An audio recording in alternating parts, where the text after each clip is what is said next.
I came into work this morning so happy because I knew I was going to be recording with two co-founders I just adore and who I learned so much from. I generally get such a warm glow from chatting to them and hearing all their news. What started out as a mission to make people obsessed with beans has turned into one of the most exciting new category creating brands in the UK, and that is Bold Bean Co. Co-founders Amelia, Christie-Miller and Ed Whelpton bring us behind the scenes at Bold Bean Co today, and we go on their incredible growth journey, and they explain to us how last year they turned over nearly £7 million in revenue. We talk about how they approach brand marketing, the role of real foodiness, the importance for them of PR, how they're creating something really different with team and culture. We also look at their product ranges, how they've decided to focus on certain things and leave others to one side. And of course, the huge news that this week they're launching their first ever co-branded product with none other than Yotam Ottolenghi. Let's get into it.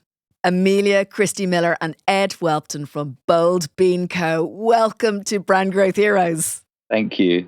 Thank you. We are buzzing to be here. It's incredible to think that we have known each other for 4 years now. So Amelia, you joined the Growth Strategy Programme as it was in 2021. And Ed, you did the mini MBA last summer. So I feel like I know you both. I'm lucky enough to know you both really well, which is gorgeous. We're very lucky. Yeah, you've been such a big part of the journey. So look, the last time we got a proper sit down and a catch up, well, Amelia, I mean, Ed, I saw you lots last summer, but Amelia, the last time we had a proper catch up, the business had got to about 2.5 million in revenue. And Ed, you were just saying, where did you get to last year in 2024? Just under 7. I mean, it's incredible. It's incredible. So what happened before we go into all the amazing things that you're doing to get there? What were the big milestones? How did you get to that 7 million from that 2.5 so we can play catch up a little bit? I think we credit it to the cookbook as a starting point. The cookbook was an incredible move because it, I think, catapulted us into the press in a way that you can't typically as an FMCG brand, because it was really about truly delivering on our purpose, but through incredible recipes. And that gave us such a good start in 2024. And then following that, an amazing start. Everyone was talking about health. Everyone's talking about fibre. Everyone's talking about how our beans are the answer. We then had Dragon's Den, which obviously everyone knows really does move the dial. And I think that it was incredible for us. And then following that, I managed to go on This Morning, which further emphasized that, like, just having TV opportunity as a brand is just gold dust. And I think that really helped get our brand out there, get word of mouth out there. And that was just a really strong start to the year that set us up. So did you see an impact in sales in the following days after those TV appearances? Yeah, I remember Dragon's Den was a really interesting one because I remember like buying the boxes for it actually, and I think we thought we'd heard stories from friends from other brands who've been like, yeah, you're going to 6 times your sales and it's going to be crazy. And I remember speaking to the packaging people the day before being like, I think we're going to need way more packaging, and was freaking out. And this is like, it was due to air that night and I was freaking out. Actually, the D2C side, like, we probably overestimated and freaked ourselves out in a much bigger way than what actually happened. Like, we got a huge amount of visitors on the website. Like Amelia said, the cookbook actually went mad on the website from Dragon's Den. And then over time, that like month, 6 weeks, 2 months, we saw supermarket rate of sale just continue to creep up, which is really, and we timed all our promotions for that period as well, which was really great as well. And I have to ask you this question. I didn't want to dive into pure marketing execution right now, but given that these 2 TV appearances did make such a difference, how did you end up on Dragon's Den and then on This Morning? Yeah, well, Dragon's Den's a really funny one because they have a whole production team that are kind of sourcing brands. So you'll be reached out to, but then also you can apply online. And being really honest, I cannot remember. I think I easily could have applied on a whimsical, you just move so fast, type. Okay, applied to that. Or they reached out to me. But one day I got an email and we just sort of flirted with the idea. And then when it became more and more real, we did loads more research and then realized it was something we wanted to do. And then we kind of knew, it was such an opportunity to prove, we always wanted TV publicity for the cookbook, because if you get on TV with the cookbook, you basically become a Sunday Times bestseller, which we did thanks to Dragon's Den this morning, which was amazing. So our cookbook is a Sunday Times bestseller, which is just bonkers. So everyone knows that that's the goal. So we're working very closely with our publicist to try and get that. And then I think after I'd been on TV and they'd seen that I can speak on TV, they were like, great, you can come on this morning. So it was already on the back burner. My publicist was speaking, but we invest, a lot of FMCG brands actually don't invest in PR, whereas PR has been a major bet for us and it's paid dividends. We still get told that people are hearing about us from, reading us in the papers, and we really back that channel.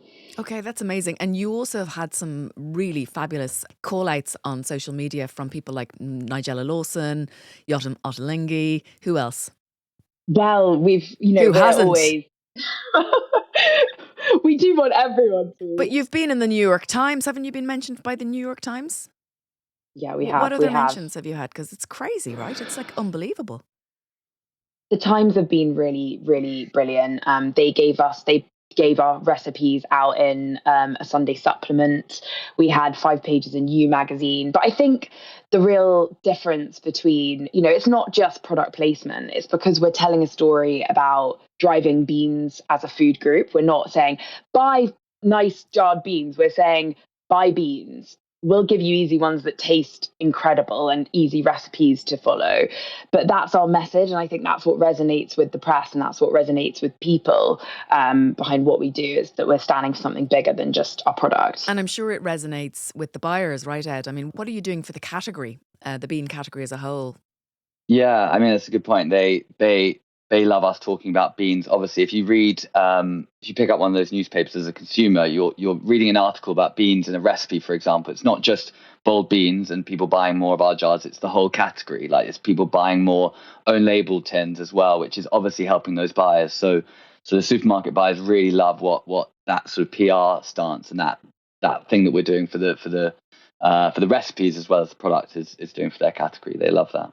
And, your whole purpose is to make people, tell us again, excited by beans by giving us the best of beans. I know that's not the right words, but it's... Almost, yeah. We're on a mission to make people obsessed with beans by giving them the best of beans. And you do, to the extent that my children, and I told you this when we were on a call last week, my children will say, as they spoon kind of bean and tomato into their mouth, bean and tomato pasta into their mouth, they'll say, is this bold bean, Mum? And I have to say, yeah, it's bold bean, even if I've cheated because I couldn't get any bold bean. And as long as it's bold bean, then they will eat it, which actually means that you're becoming like, creating a category with a name, like a Hoover or a Dyson. If you think about it in beans, you've got Heinz that owns baked beans, but who owns normal beans? Like, actually, it's really unusual. Normally, as a challenger brand, you're challenging a big brand that is known for that category, whereas we actually kind of aren't, because Napolina is the market leader and they are kind of known for their canned tomatoes and pasta just as much as they are their beans. They're a Mediterranean cooking brand. Yeah, way more.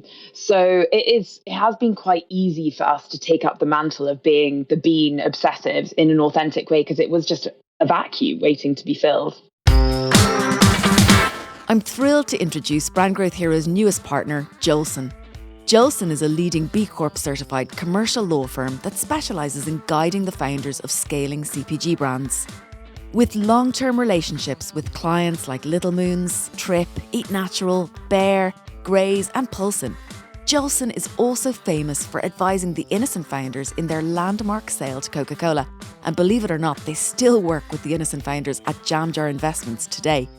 I'm especially impressed by how Jolson sets founders up for long-term success and by their commitment to championing female founders. Recently, I asked Jolson's managing partners, Phil Hale-Smith and Paul Chappie, whether it really can make a difference from a commercial perspective if you work with a corporate lawyer who not only understands your business, but also knows you and what you're trying to achieve. The deals that you can negotiate can deliver massively different results because you've got someone that has lived and breathed that for, decades alongside you, and you're often behind the scenes, so you're not actually going to be visible. It's like having kryptonite in your pocket. Exactly, that's what Jolson is. Yeah, we're kryptonite in your pocket. That's it. Thank you very much. Okay, Job we can done. finish now. Job done. I'm going to get Paul a special T-shirt with kryptonite written on it now. Yeah, maybe not in your pocket though, just kryptonite. Huge thanks to Brand Growth Heroes podcast sponsors Jolson. Now let's get back to the show. Anyone who wants to hear the story behind why you started Bold Bean, and that's a beautiful story, there's loads of places they can go to listen to the story, right? So we've made a conscious decision today to kind of focus in on what happened from 2.5 to 7 million and what's going to happen next. But, let's invite them to go and read more or hear more. Where are places they can go to hear the story? Yeah, well, Dragon's Den to start with is a great one, but also I write about it in detail in the cookbook. Yeah, I think the cookbook's a really good place to really delve into not only the story, but actually why you should be eating more beans from a health perspective, from an environment perspective, because I'm not joking when we say they are the world's best food, but we truly do believe that. So that was one question I wanted to ask you. So, although we're not going to dive too much into the backstory, you do say quite a lot that beans are the answer to all of our food problems in the world. And when I was listening to that, when you talking about that, I think it was on Ruth Fittock's podcast, you were saying it's the answer, and I've seen you write that. Surely it is one of the answers, yeah. And then it made me think, actually. Now I've had an aha moment in terms of how Amelia and Ed and Bold Bean Co. and all the best brands out there that create a category, how they approach standing up and making people listen. And it's about having a really big idea that is an authentic idea with a purpose that matters. And although you might say it is the answer, what you really mean is one of the very big answers, I'm assuming, is that right? Yes. And I mean, we're backed up by the United Nations, who have launched a Beans is How campaign to double bean consumption by 2028. So the UN Sustainable Development Goals came together being like, what one message can we give the world to help us with the Sustainable Development Goals around health, around soil health, around population growth? And they landed on beans. So whilst some people will be like, oh, that's dramatic, it's one part of the answer. But if I had to place my bet on any food group, it would be beans. But obviously, I would say that. It's amazing. It's quite amazing. But what I think for the listeners out there, just to share the kind of change it made inside my body when I made that connection to, actually, it's a bit like Tony's Chocolonely, nice rice. You're going out there with this huge big drum to beat. It's an authentic drum. It will make a difference. And you've got a product range and a supply chain, a value chain and an ethos. And we're going to talk a little bit more about that in a minute, that backs it up. And who would have thought that one could do that for beans, but you can. And I think it would be great if people listening to this would go, hang on a second, why can't I have that big, bold, authentic idea around a different category that will make a difference, so it's really wonderful. It's really inspiring. And I mean, I'm one of your biggest fans. We all are in my house. But just to build on that, we were talking about the idea that purpose can actually be the architect of a business model, of your team culture, of your value chain, your supply chain, your relationships, your product ranges, your pricing. Talk to us about that, Ed, how you let your purpose inspire your entire business model. Yeah, I think it all starts with that mission right at the top. And that mission is to make people obsessed with beans by giving them the best of beans. And in terms of the P&L and the business model, we just use that. I mean, it sounds really, really easy. It is like the best hack that I think it's just like every question comes back to answer. Every question comes back to that. It's like, is what I'm doing every day true to that? To that mission? And it makes every decision just so much easier to make. And out of that have come our values, which we care so much about, and the team all are really connected to those values as well. And if you have that values and that mission, then as I said, those answers become a lot easier. They just come a lot easier. And you think about your customer and you think, okay, well, would they like some tacky bit of packaging from abroad, or would it really inspire them if they knew that we were sourcing our packaging from somewhere sustainable in the UK, and our chips that we put in there, for example, are they just plastic, or are they biodegradable, and lots of that stuff in your P&L people won't even notice, which can be really frustrating. They may never know that we're doing these things that cost a lot of money. But if you zoom out, you make these decisions with, they just make sense. Like, you have to do them if you want to deliver your mission, basically. And I think that comes down to a lot of like our sourcing principles, which suppliers we choose. Every single step of the value chain, we're thinking, well, we want to make people obsessed with by giving them the best of beans. And what does the best of beans mean? It means that the best jars, the best lids, the best labels, it runs through everything we do. We're pretty obsessed. I loved the answer you guys gave before we pressed record when we were talking about your delicious pots of baked beans, your bull bean baked beans. And I was asking you how because we were talking years ago, weren't we, Amelia, in 2021 about whether or not you'd ever go into baked beans because it's 80% of the category, et cetera, et cetera. And we were wondering together, as we both sat in kind of semi-lockdown over Zoom, how would a challenger brand, or how would you ever be able to price beans that would compete in a way against bull beans? And I said to you, where did you get to on that? And what did you say to me? Which I thought was a brilliant answer. Oh God, I can't remember now. Wait, hold on. Well, it was kind of like, we didn't have a choice because we know what we want to deliver.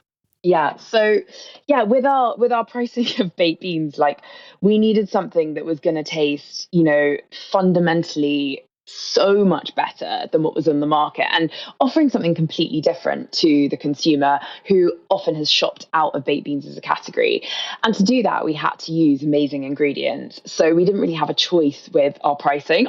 We wish it could be lower, but we wish the same for all of our beans. We wish they could be lower, but we are bean obsessed, and I think that we've got a beanologist in the company that's, she's working out the whole bean category. How can we grow the bean category as a whole, not just for our brand, but for the whole of the supermarket? And that's something we really, really want to do.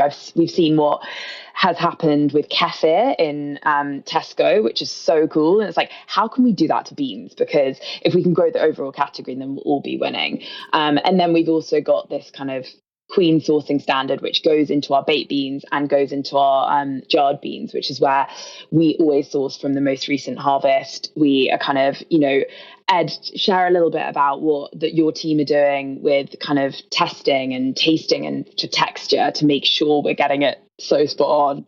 I've actually mentioned, when you were talking about the beanologist role, I actually think we got a bit of stick at the start talking about our team structure, because we had a really overweighted product team, quality team. And I spoke to so many people, like Fee, you put me in touch with so many different amazing brands when talking about who we need to hire, what their teams are like. And everyone just has like a supply chain manager, but we had a huge product quality department. And I remember it was just so important. We needed to make sure we had the best quality beans. So we invested in this team who were going to test quality. And then within that quality team, everyone always talks about food safety. That's what, is obviously a very important part of it. But we wanted to go much bigger than that. So our quality meant not just food safety, but just continuing to develop the most delicious product. So we had a huge focus on taste and texture, and we started developing these tests to make sure that we have the best texture on every batch. And it's a huge investment for a company our size, and I don't think many others would be doing it, but it was so important for us to make sure that every batch has this texture, which we know that when a customer tries it, they're like, that is so different to tin beans. It's the texture is the biggest thing, and that comes from amazing research that Amelia and her team do on the brand and the customer and what they want as well. That's incredible, but it'll also help you to win versus private label, because if you are going to grow the category as a whole, private label is eventually going to play a really big role in that. I mean, I'm watching them in the adult protein cereal, against brands that we won't name, but against, brands that we all love, challenger brands we all love. Holland Barrett have got a really strong presence. I don't know if it's working or not, but with both kind of really fancy protein cereal and granolas, kind of 7 or 14 different plant granolas. And the same with kombuchas and kefirs. It's happening in those categories. And I think what you're doing is going to future-proof your brand, and allow your brand to always have that leading role in the category, because private label won't put that much kind of money and investment. They can't. They've got too many things to do. So that's really great thinking. Fabulous thinking. I think also that those private label manufacturers, we'd be focused on doing something else, which isn't making people obsessed with the best of beans. It's they're focused on getting the lowest price beans, maybe, or doing something completely different to us, which is great. They've probably got a role in there, but it's definitely not what we're focusing on. We're really focusing on taste. Speaking of taste, just one of the things that always strikes me as well about your marketing, and we're starting to get into team ethos, which is great because that's kind of the second thing we wanted to talk about. But when I see from the very beginning, when I've seen all of the social media you put out there, you're obviously incredibly foodie as a business, because when I'm watching somebody sweat down some onions, they don't stop sweating them until there's a beautiful color on them. They reduce things, they caramelize things, they cook as if they were chefs. And I think that's very different versus other social media with food, where people potentially don't have the same foodiness. So talk to us a little bit about that and how you make sure that goes through the business, and whether it makes a difference or not, or whether people care. Yeah, I think, well, a lot of people may not know this, but Ed and I used to work together at a startup that was supplying London's top restaurants. So both of us are real foodies. And, starting, if you think about food trends, they really do start in chefs and restaurants. And I think that is part of the brand story, was working with these amazing chefs and seeing them move towards more climate friendly cooking. So it sort of underpins the brand before it started. And I think that as a foodie, myself, it's such a cringe word, but it does encapsulate a huge part of the market, and it's a growing part of the market, is people identifying as foodies.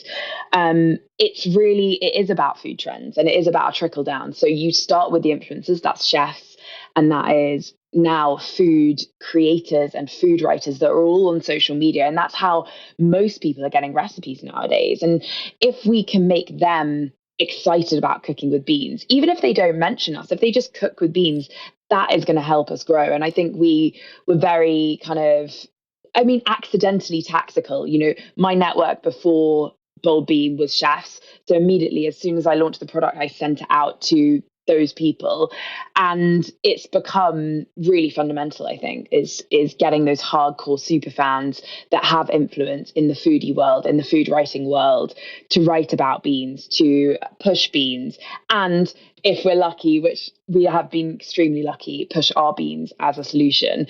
I think it's been fundamental to the overall growth of beans and our success. Now is probably a good time to talk about something really big that's happening right now as this episode goes live. Tell us your big chef news. You go. I think it's so close to it's like basically the biggest thing I think that's happened since, one of, probably. It's got to be said by you. We still can't really believe it, but we are doing our first collaborative product with Yotam Ottolenghi. So basically a co-branded Ottolenghi Bold Bean product. This is incredible. Yes. So when we put this episode out, it'll be launching. Will it be on shelf? Yes, it's going to be on shelves in Waitrose.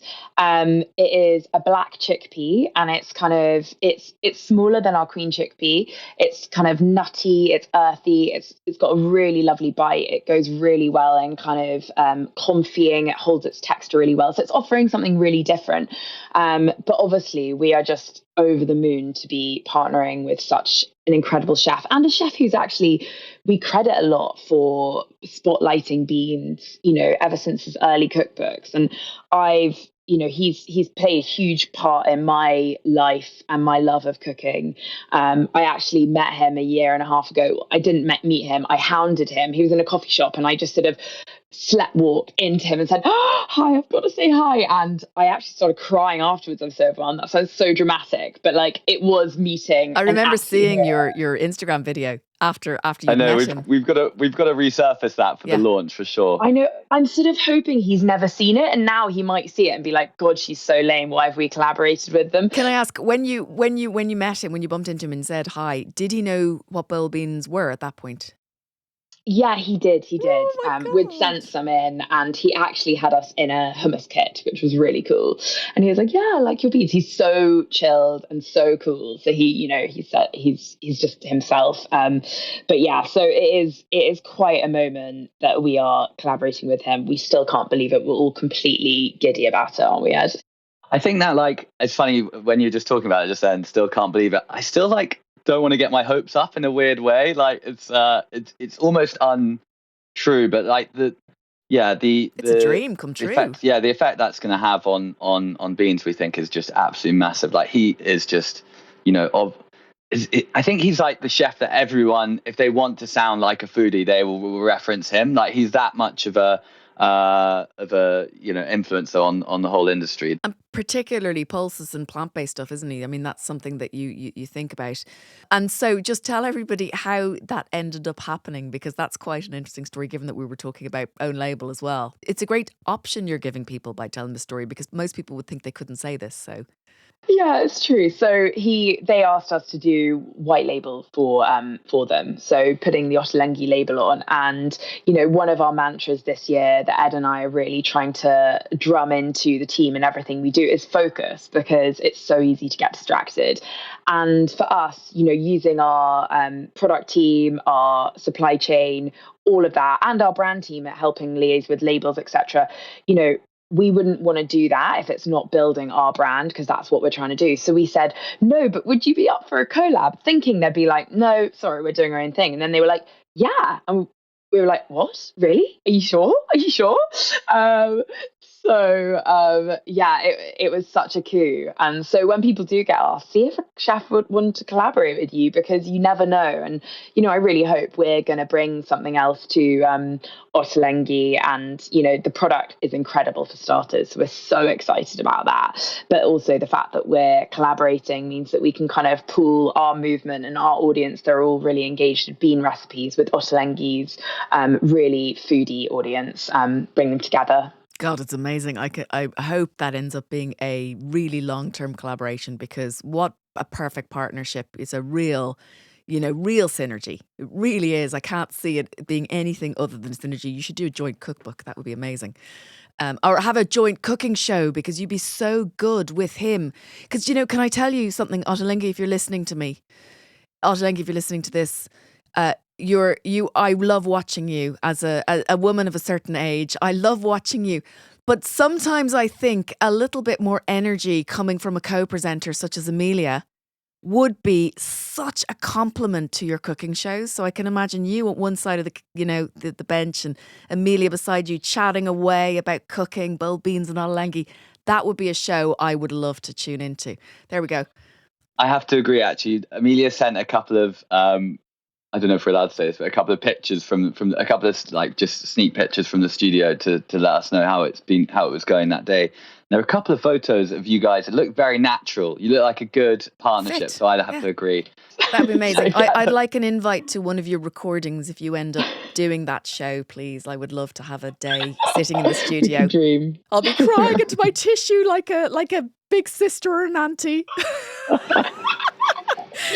I'm just so emotional for you. Anyway, let's talk about team. So well done on that, by the way. I mean, obviously, I've said well done to you before the show. It's just such incredible news. But I'd say everyone out there will be either drooling with envy or so happy for you, because it is a coup, as you said. It is such a coup. Let's talk about team. You guys are doing things quite differently in terms of team and culture. You just talk about it to us, because I don't even know where you've got to on this. So tell me everything. Yeah, I guess with team, I think me and Amelia talk about team probably more than anything else. Like every week we're talking about what we can do, and investing a lot of time into making sure that everyone is happy, engaged, fulfilled, and behind the mission and all that sort of stuff. But I think we talk about it a lot because also we're not probably doing it in a way that lots of our friends or peers are running teams. And we're definitely not doing the same sort of done thing. I often speak to people who've started businesses and they say, we're in the office 3, 4, 5 days a week, because how do you know if people are doing their work otherwise? And we've just got this complete other philosophy, which is like, we want to create a team of engaged people who trust us and who we trust as well to believe and deliver on this mission. And how can you do that? By demanding that people are in a certain place and not able to go and work from somewhere else or do their laundry or whatever they need to do. And I think we've got this kind of different attitude around, I think it's really around belief in what you want to be doing, and we're trying to create this environment where people really feel like motivated around the mission, not that they're just coming in to do a job 8 hours a day or whatever it is. So yeah, I think that's one of the big differences. And I think it's sort of given us this incredible team as well. I'm sure, that you can build an incredible team anywhere, but I think our real superpower has been we've got some of the talent we've managed to get we've got 5 people in Spain. Really, we've got such a firm hold of our supply chain and understanding because of that as well. We've got team members who really want to live in the mountains and go off camper vanning each weekend. They don't want to be in London. I mean, Fee, you're in the Isle of Man. Like, there are credible people across the UK and in other countries. And I think it's given us the ability to find those people and, attract them, which has been incredible. It's really hard to get the right people in business when you're starting out and you're a young founder, and maybe maybe you're naturally very good at getting the right people on board. But I think a lot of us in our 20s and 30s, we haven't done a huge amount of managing people. And sometimes you need someone to fill a role. You're hoping against hope that the right people, they're the right person. There seems to be a massive dearth in getting the right people right now in FMCG in the UK, which is something I'm going to be talking to Giles Brooke about quite soon, just over a podcast. How do you guys know that they're the right people? Because I feel like you've got it right. I think couple of things. Firstly, it's something that we've definitely had straight from the beginning is the amount of external advice that we get into the business. Like the amount of voice notes we've sent you over the years saying, can you help us with this? We lean on so many different people, and so many different advisors from different areas, and ask them their advice in exchange for beans or something else. And get them to help show us, because you're absolutely right. Like when you're starting these businesses, you probably manage maybe 2, 3, 4 people, like very small number of teams. And I didn't really know what a successful one-to-one looked like or anything like that. And so you need to bring people in who are going to help you. We've had an amazing fractional head of people who's come in and really revolutionized the way that we manage, and that we like that leaders run meetings and manage their teams, which has been incredible. But yeah, I think that external advice is probably the biggest thing. So that's really interesting what you say. So you've got this fractional, again, you're spending money on something that most people wouldn't spend money on. So this is a second thing now that we're discussing. The first was the whole product quality function, and now we're talking about a fractional head of people. Give me a day or a week or a meeting or where are all the instances that makes a difference to the way you deliver good business and the way people feel? It might be worth sharing that when we first brought in Kate, we weren't thinking we wanted a fractional head of people. We actually brought her in for her supply chain experience. So I think, but it was one of the best things we did. She helped build, everything from our kind of scorecard that everyone's working towards with their OKRs into a lot of other things. But it was almost accidental. And I think that has been incredible for us. And that's why we would urge, founders who think, oh, I'll deal with people down the line. I need to fix this problem first. It's like, actually, if you deal with it from day dot, you're going to have a team that are proactive, are making the right decisions and doing a lot of that thinking for you, because they're in a really great place. What's a week like at Bulbeen, though? Are you all on Slack? Do you have regular meetings? Do you have like belonging or feeling meetings that, I heard this expression recently that I hadn't heard before, a belonging meeting. How do you bring it alive? And also this idea of leadership and team in meetings. Talk to us about that, because I think the fact that you take this so seriously is really working, and I want to share it with the listeners. Totally. I think classically your working week might be that you go into the office 5 days and you see your team, but we are fully remote. So we meet online, but we have a connectivity budget, which is something new this year. And we're putting a lot of money into making sure that actually if someone from another business saw that amount of money for connectivity, like office parties or whatever, they'd think that's crazy. But we're using this budget to encourage team leaders to take their teams into New City and go and work there. I think, Amelia, they did that in Edinburgh last week, right? And we've done one in Spain where teams meet up and spend a week in a co-working space, working, eating out, having a night out, whatever they want to do, but existing together. And I think that emphasis from money that you might have spent on an office, which costs a huge amount of money these days, actually, if you take that budget and put into fun things that people want to go and do, like going to a new city or whatever, that's really exciting. And the reason I'm talking about this is I think when we're discussing these sort of things, Amelia and I, we think what would we really like from an employee perspective, or from a team perspective, what would really motivate us? And we both like, well, I would hate to spend 5 hours commuting every week. So why would we ask a team do that? And, I actually need to do my laundry once a week. So working from home is really useful. And, if you just put yourself in that situation, what really works for you, and that also comes into the shared parental policy that we've been talking about. We build these policies that we would like ourselves, and we think that's that's the way it should be done, really. And talk to us about the meetings bit. How do people show leadership in meetings? Because that's really interesting. Yeah, well, we also did not get it right for a very long time. Martha joined from Rude Health, and she got us all thinking about agendas, which for some reason we just hadn't thought about before. There's so many things when you realize that you can do it differently, you're like, I cannot believe we did it like that for so long. But as soon as we started writing agendas and having an ownership of agenda, it really transformed our meetings productivity. But we also, because we are remote, do want a little bit of time where you are talking about fluff, you are talking about how your weekend was, because you don't want to go straight in and always be talking business when you're working alone all day. So we do add a bit of buffer for fluff and connection. So important. I remember it's culture so important, isn't it? Because when I was running GU in France and I got my first employee, she was this girl from ESC Rennes, which is like the ESC business schools, and she's from Rennes, and she used to hound me before leaving Rennes to get a job in GU, and she came in as my first employee, my first brand manager. Her name's Carole Dush, and she's absolutely incredible. She's head of marketing now for a really, really, really big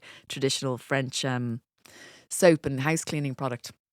But anyway, Carole came in after hounding me for ages, and we would just talk business all the time. Whenever we were together, because we're almost like two founders really in France. We had the product, we were in my flat in Paris. That's how we started the business. And then we got the next employee in, and we all went out for lunch every day, because in France you get like 10 quid, or you used to get 10 quid or 15 quid euros in restaurant tickets to spend. And I would start doing the same, talking about work. And the second employee and the third employee, eyebrows raised. They were shocked at the table. They didn't answer me. I was like, what's the problem?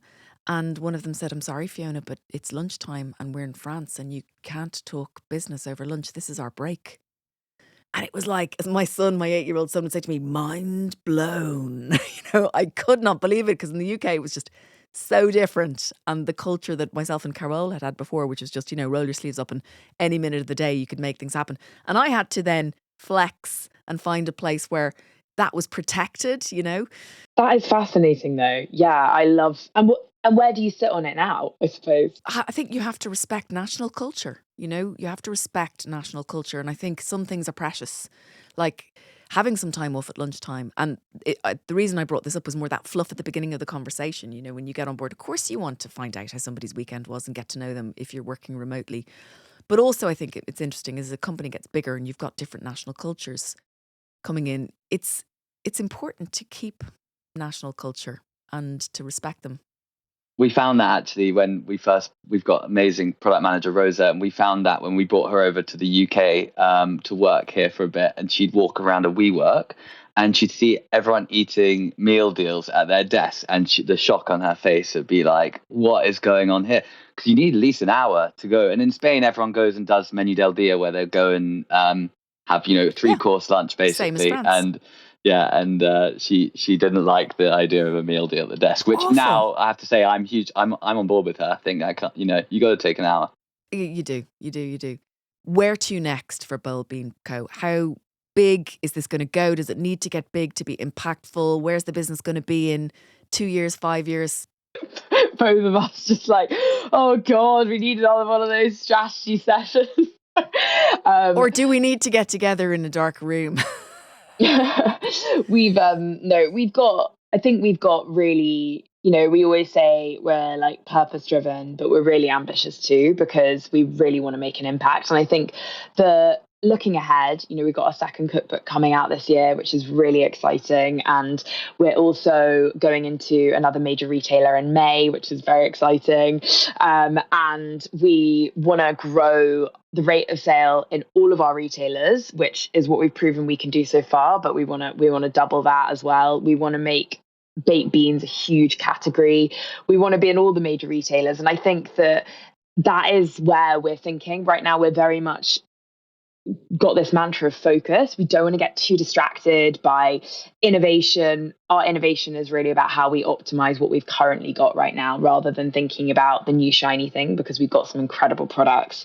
And then I would say, export, that's a big question mark that Ed's looking into at the moment, isn't it? As what we do there. Yeah, that's a big potential. I mean, there's so much we can do, and there's so many ideas that keep coming to us about, you should be looking into this and this and this and this. And as Amelia said, we're really, really trying to do less and do less but higher quality stuff this year. And I think next year and the year after, we want to make sure that everything we're doing is just coming straight back to that mission. And if it's diluting our attention or distracting us in any way, then we want to, keep having the power to say no and have the strength and character, because it can be really scary saying no to things. And you can always compare yourself to other founders, and you think, God, why aren't we there? Or why aren't we in this product range or in this? And then we just got to remember our mission and just keep trying to dial that focus up and say no to more things, I think. But always feel guilty saying that a little bit, because it's but yeah, that's what we want to do, is really focus on the mission and make sure that whatever we're doing over the next 3 years is just amplifying what we've been doing already, I think. Well, I love you both to bits. I think you're amazing. Honestly, you're so inspiring. You just have much bigger view, and particularly the people thing is really, really inspiring. But also the drum that you're banging, this authentic drum about, beans can change the world. I had forgotten the whole UN piece, so that it gives it such credibility and, authenticity.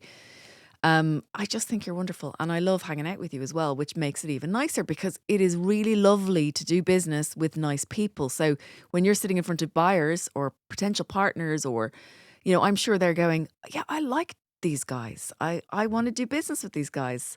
And I think that makes a really big difference. It really does. So well done for being nice. You've played such a big role in our journey. It's so amazing. I remember watching videos of you with bread and jam, you chairing panels. Fia's the best chair to any panel, because she really gets in the questions, and just saying God, this woman's quite impressive. And then obviously we've listened to the podcast. We talk about the podcast recently. We will send each other and be like, oh, did you notice those 3 points that they said? Let's think about that. It's so inspiring for all of us. And thank you for letting us on your program twice now. We're proper Brand Growth Heroes program members. I know, aren't you? It's amazing. Thanks, Amelia. They're all very lovely things. Thank you. So sending you both much love. Go and enjoy the Barcelona sunshine or the washing machine and do your laundry, Ed. And then that's gonna be what people think I do all day now. That's not good. Well, it's all I do all day, but then I've got 3 kids and a husband, so it will be a great advert for any single ladies on that. They'll be like, I want him. He does his own laundry. That is cool. It wasn't tactical, but yeah, that's good. Didn't you say you were going to do a whole dating blind bowl bean dating? We did a campaign. We did a big campaign, Hinge Valentine's Day. It was Amelia's fantastic idea. But were you available on it, all the single men? I submitted a photo, but it wasn't chosen, unfortunately. Oh my God, that is desperate. I know. Well, but there's no bias. I think that's good. There's no bias to, co-founders of the business don't get biased. I think that's a really good thing. That shows how fair we are. Yeah, all right. Exactly. Loads of love. Mwah. Thanks, Fee. Bye. What Amelia and Ed are building isn't just a brand. It's a new category. It's a change in the way consumers think about beans, how they cook with them, how often they cook with them, and how they shop for them. Bold Bean isn't just selling beans, they are making people obsessed with beans. And that's reshaping the entire category in the process. They've embedded purpose into their business model. And this goes from sourcing to supply chain to pricing to how they deal with their team. And they're proving that purpose isn't just a brand message, but it can really be a competitive advantage that goes all the way through their P&L. They're making confident, category-defining statements like beans can make a massive change in the world, and they're not just capturing attention, they're creating a movement. So it's no surprise really that retail buyers love brands like this because they're not just selling products, they're growing categories. Think about Tony's Chocolonely, Nice Rice. Bullbean's success is proof that when you combine purpose with big and bold thinking, a focus on creating superb products and an obsession with serving not just consumers but also your team, the results can be extraordinary. So if you've been inspired by this conversation, take a moment to reflect. How can you think bigger? How can you build a team culture that fuels long-term success? And how can you create marketing that doesn't just sell products but shapes categories? If you love this episode, please take a moment to click follow or subscribe, and do write a quick review of Brand Growth Heroes if it's helping you. It really does help more founders find the show. Don't forget to connect with me on LinkedIn, and until next time, keep thinking big and bold, and I'll see you on the next episode of Brand Growth Heroes.